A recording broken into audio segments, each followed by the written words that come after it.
Let's look at this issue in more detail with Shachi Irde. She is Executive Director at Catalyst India. That is a not-for-profit organization that aims to expand opportunities for women and business. She joins me from Bangalore, India. Thanks so much for being on with us today. I'm curious, how do you feel about the issue of the quotas in the boardroom? Do you feel that that's the right way to at least start to address the gender imbalance?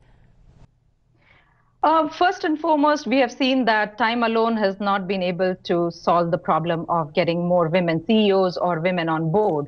Hence, the approach towards quota is another option that companies have got to fulfill their promise to have diverse workforce in their entire organization.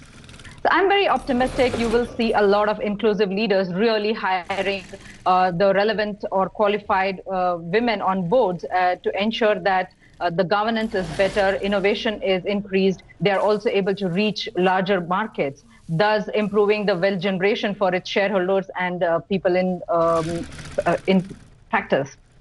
You mentioned the magic word, didn't you? And that is well-qualified women. Anytime we have a conversation about quotas, you always seem to have a debate. Some believe at least it's the start or it's a beginning to change the tone. And other people worry that you're just going to get them loaded up, as we mentioned in the intro, with relatives, with token females who don't really bring the expertise needed and don't really advance the idea of working women.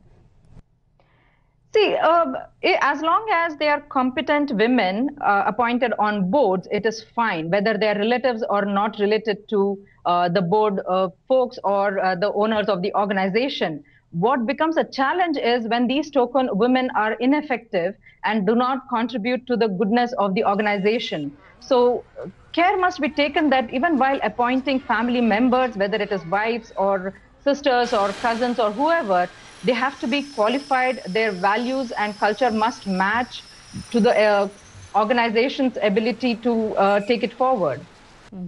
Shachi, we mentioned overall India is sort of bucking the trend we're seeing, and there are fewer women entering the workforce. Why is that? What are the factors that are creating that situation?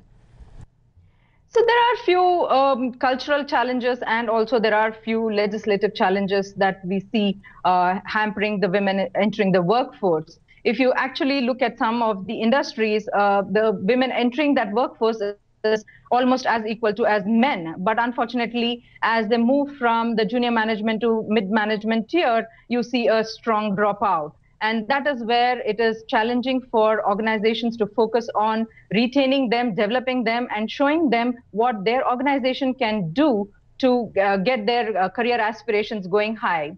So if I look at the legislative, there are few laws which prohibit women from working at all hours. And that definitely is not a competitive advantage for a woman. Secondly, the safety and the safety from the workplace to the offices has been challenged in recent times, and organizations are putting in a lot of policies around how they can manage this situation.